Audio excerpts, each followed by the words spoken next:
شاہی خاندانوں کے راز۔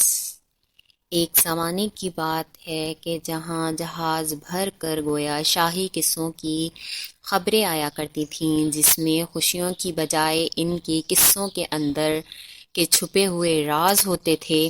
شاہی خاندانوں کے آغاز سے ہی ایسے راز ہوتے تھے جو ستاروں کی طرح مانند ہوتے، روشنی کی طرح چمکتے تھے۔ ایک دن ایک خوبصورت شہزادی اس کہانی کے حسین تاروں کی طرح اپنے راز کو براہ راست کرنے کی کوشش کرتی۔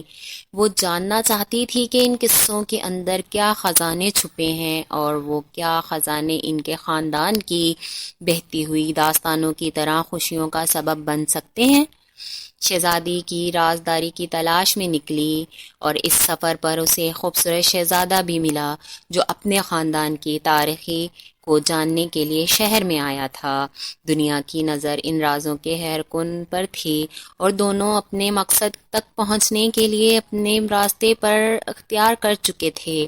ایک دن شہزادی اور شہزادہ اپنی راہوں پر ایک دوسرے کے ساتھ مل گئے، اور دونوں نے اپنے رازوں کو آپس میں بھانپ کر دیکھا کہ وہ ایک ہی چیز کی طرف اشارہ کر رہے ہیں، ایک پرانی کتاب جس میں قصوں کی رازوں کا راز چھپا تھا۔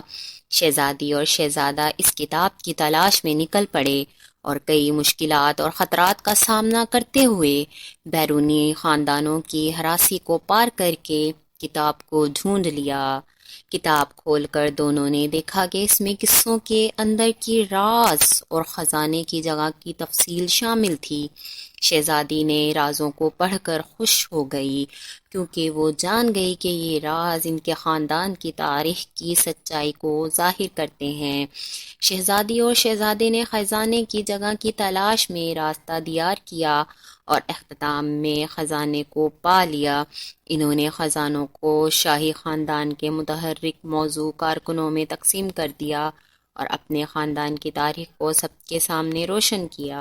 اس کامیابی کے بعد شہزادی اور شہزادے نے اپنے خاندانوں کو اپنی خوشیوں کی داستان کا حصہ بنا دیا، اور خزانے کی جگہ کو ایک مقدس مقام بنا دیا جہاں لوگ آ کر علم اور تحریک سے متاثر ہوتے تھے۔